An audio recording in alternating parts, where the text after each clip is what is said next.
자, 여러분 반갑습니다. 이번 시간은 제5편 경찰 통제와 향후 과제 제1장 경찰 통제에 대해서 설명하도록 하겠습니다.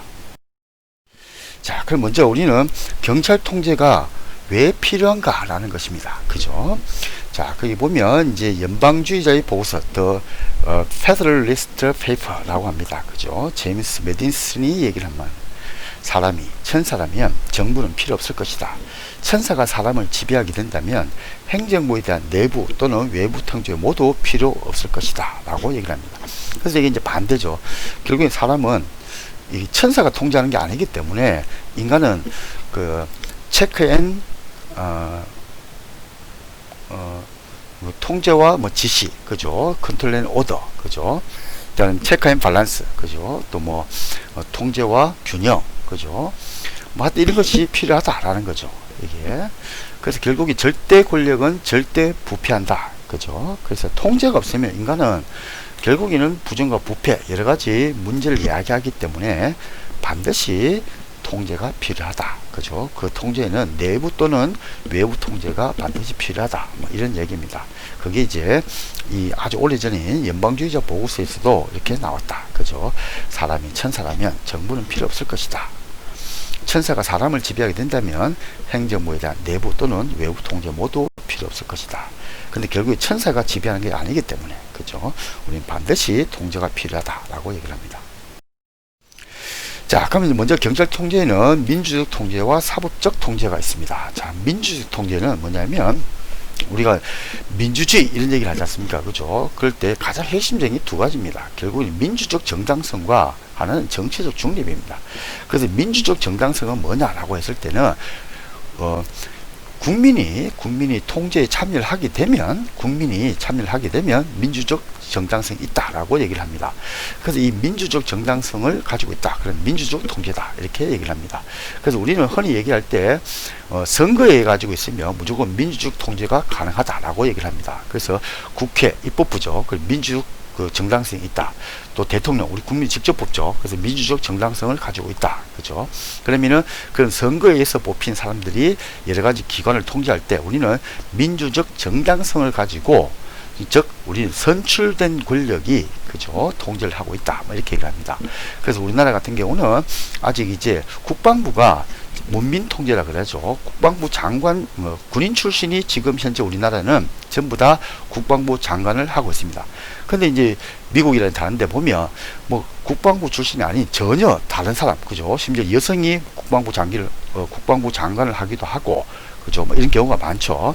근데 우리나라 아직도 국방부 같은 경우는 이제 군인 출신이 전부 다 이제 하고 있다, 그죠? 그래서 우리는 뭐 진정한 민주적 통제가 아직 이루어지지 않았다, 뭐 이런 얘기도 합니다.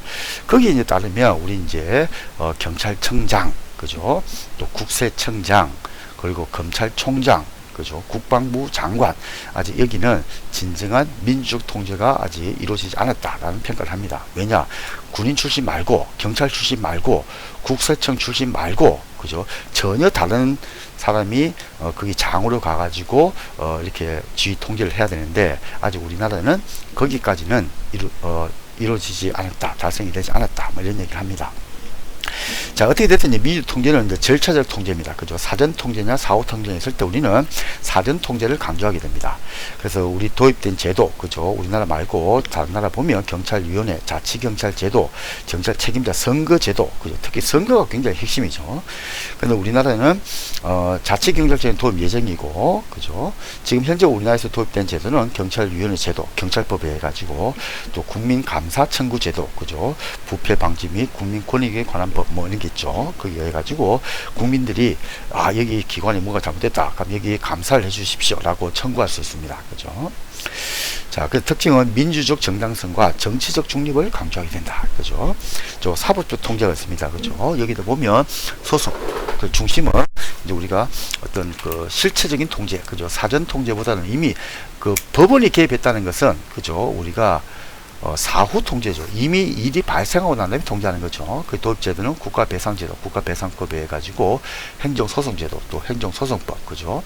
그럼 열기주의에서 개괄주의로 전환됐다. 이거는 뭐냐면, 열기라는 것은 하나하나가 다 나열돼야 됩니다. 거기에 대해 갖고 이제 사법부가 통제를 하는 겁니다. 근데 개괄주의는 두리뭉실하게 된 겁니다. 거기에 대해 갖고도 사법부 통제를 하겠다. 그죠? 그러면 열기주의는 거기 열기가 되어 있지 않으면 통제를 못 합니다. 그죠?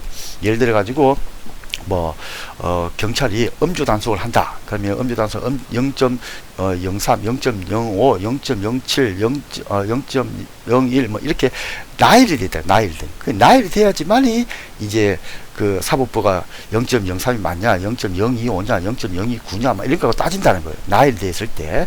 근데 이게 두리뭉실하게 됐을 때 음주 단속이 음주 단속. 그러면은 사법부는 음주만 하면 거기에 대하고 자기들이 개입을 하게 됩니다.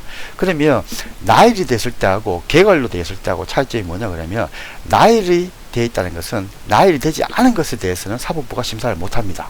그런데 두리뭉실하게 되어 있다. 그러면은 개괄주의라고 하는데 그때는 과거에는 못했는데 지금은 그 두리뭉실한 걸 가지고도 사법부가 심사를 할 수 있다. 그러면 사법부의 그 재판 범위가 굉장히 넓어진다는 얘기죠. 그래서 우리는 행정소송은 열기주의에서 개괄주의로 전환이 되고 있다. 그 말은 사법적 통제가 강화되고 있다. 이렇게 얘기를 합니다.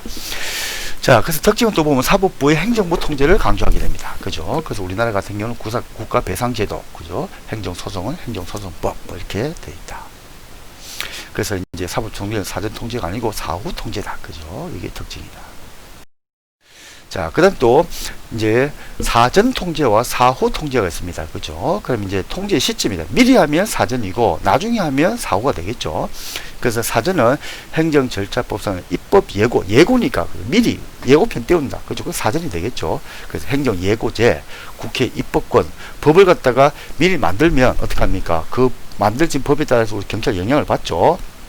도로교통법, 개정을 했을 때. 자, 그 다음에 여기서 구별해야 될 거는 국회 예산 심의가 있고 예산 결산이 있습니다. 그 예산 심의는 뭐냐면 이게 사전이냐 사후냐 이걸 좀 따지게 되는데, 자, 경찰이 예산을 갖고 갑니다. 그러면 국회에서 야, 이거 왜 쓸데없는 거, 경찰서 너가 많잖아, 지구대 많잖아, 왜 이런 걸 자꾸 갖고 와? 그렇게 잘라버린 겁니다. 그러면은 경찰이 경찰서라든지 지구대 신축을 못하게 되겠죠. 그죠? 또 경찰은 지금 수건사업이 몸캠입니다. 경찰관이 그 앞에 우리를 말하면 이제 CCTV 작은 거 있죠. 그걸 몸에다 붙여가는 그 작은 걸 달겠다는 겁니다. 근데 그 인권침해 여지가 있다. 그래서 그 예산을 삭제를 해버리는 겁니다. 그러면은 어떡합니까? 우리 경찰 도입을 못하겠죠. 그래서 그게 이제 예산 심의다. 그죠? 그 사전에 통제하는 거고, 사후 통제를 이제 경찰이 예를 들어가지고 테이저건, 그죠? 그걸 도입을 했다. 근데 거기에 돼 가지고 배터리가 예를 들면 그게 10,000원 하더라. 그죠? 근데 시중에 가니까 1,000원밖에 안 하는데 10,000원 하더라. 그럼 왜 이런 걸 가지고 경찰 예산 낭비하느냐? 이렇게 이제 사후에 보고를 하게 되죠. 그게 이제 결산이다라고 얘기를 합니다. 그래서 이 결산은 무조건 당하게 돼 있습니다. 왜냐하면 여러분들이 자그마한 그 동호회를 하더라도 거기 총무가 있죠. 그럼 총무가 그게 나중에 이제 제일 듣기 싫은 말 연말돼 가지고 예를 들면 여러분이 한 달에 10,000원씩 돈을 냈다. 이게. 근데 꼭 한 명이 야, 우리 거 돈 쓴 거 뭐 어떻게 썼냐? 종이 한번 갖고 와봐라. 그러면 그 총무하는 친구가 던집니다. 야, 이게 네가 총무해라. 그만큼 자그마한 그 동아리에서도 예산을 하다 보면 빵꾸 남겠습니다. 어디 쓴지는 몰라요. 이게. 그래서 이 결산은 사후 통제가 아주 중요한 거다. 그죠? 자, 그 다음에 사전 통제는 정보 공개 청구권이 있습니다. 그죠? 공개를 하니까. 그죠? 사전에. 자, 이제 사후 통제가 있습니다. 그죠? 그 사법심사, 그죠? 행정소송. 사법부가, 즉, 판사가 개입하면 무조건 사후입니다. 그죠? 국가배상 피해를 입었다. 그죠? 청구. 또 국정감사 조사권. 그죠? 경찰 예를 들면 정보과에서 여러 가지 사찰을 했다. 그러면은 국회에서 국정감사권, 조사권 발동해가지고 경찰청장 부르고 정보국장 부르고 막 이렇게 하죠. 그러니까 통제가 됩니다. 그리고 방금 봤던 국회 예산 결산, 그죠? 그럼 경찰청장 탄핵 소추, 그죠? 나중에 경찰청장이 돼갖고 인권 침해를 했다. 그래서 탄핵을 요구한다, 그죠? 그 정치적 중립을 위반했다, 이렇게 할 수 있는 거죠. 또 행정부 내 징계권, 그죠? 이런 것이 있다. 그러니까 이것도 가만히 생각해 보면 미리 하느냐, 나중에 하느냐, 그죠? 통제 시점을 가지고 구별하는 것이다. 그래서 국회 예산 심의권, 결산권, 그죠? 요걸 좀 잘 구별하면 좋을 것 같습니다. 자, 자, 이제 내부 통제와 외부 통제가 있다. 그죠? 이제 통제의 주체다. 그래서 경찰 스스로는 무조건 내부 통제고, 외부, 그죠? 경찰 외부다 하면 무조건 외부 통제입니다. 그 중에 이제 가장 좀 중요하다 하면, 경찰위원회 제도는 경찰청 내에 있는 게 아닙니다. 그죠? 그래서 경찰위원회 제도는 행정안전부 장관 소속 하에 경찰위원회가 있고 경찰청장이 소속되어 있습니다. 그래서 경찰위원회의 통제는 스스로는 내부 통제가 아니고 외부 통제다. 그죠? 자, 그래서 내부를 보니까 감사관, 청문감사관, 그죠? 그 다음 훈령 및 직무명령, 우리가 지난번에 봤죠. 그래서 훈령은 상급 관청이 하급 관청에다가 지시와 통제를 하는 것, 그죠? 직무명령은 개인에게, 그죠? 지시와 통제를 하는 것. 자, 행정심판의 재결권. 자, 행정심의 재결권은 좀 어려울 수 있습니다. 자, 그러면 이게 뭐냐? 예를 들면 지구대장, 경찰서장, 지방경찰청장의 처분이나 부작위에 대한 재결청은 경찰청장이다. 이게 이제 재결권입니다. 자, 예를 들면 제가 운전면허증을 일종 대형을 땄습니다. 근데 갑자기 그 운전면허증 받아보니까, 일종 보통이 나온 거예요. 그래서 일종 대형하고 보통은 굉장히 차이가 있죠. 대형은 버스도 몰고 막 이렇게 해야 되는데 받아보는 일종 보통이다. 그러면 버스 운전을 못하는 겁니다. 자, 그래서 이 처분이 돼가지고 부당하다 이렇게 하면 이제 상급 행정관청인 경찰청장이 그걸 다시 한번 수정을 해주는 겁니다. 그게 재결이다라고 얘기를 합니다. 자, 이제 외부 통제입니다. 자, 입법부의 통제, 그죠? 입법부는 밖에 있죠. 국회니까. 그 예산심사권, 예산결산권, 국정감사 및 조사권, 국회 입법권 이런 게 있다. 또 사법부, 그죠? 법원이죠. 판사들이 하는 거, 행정소송, 또 위헌 위법 명령 및 규칙심사권, 그죠? 또 행정부의 통제가 있다. 감사원, 그죠? 직무감찰권, 행정안전부 장관, 임명권 가지고 통제를 한다, 그죠? 소총심사위원회는 소총, 그죠? 징계에 불복했을 때, 또 국민권익위원회, 그죠? 여기서 국민들이, 그죠? 여러 가지 뭐 항의를 하겠죠. 경찰이 예를 들면 그 여성 피해자에 대해 가지고 인권 침해가 있다, 뭐 이런 거 했을 때, 또 경찰위원회, 그죠? 또 국가인권위원회, 그죠? 이게 또 아까 말한 뭐 여러 가지 인권에 뭐 침해가 있을 때, 그죠? 국가인권위원회도 가능하고 권익위원회도 가능하고, 그죠? 또 민중통제, 언론과 NGO, 그죠? 여기도 가능하다.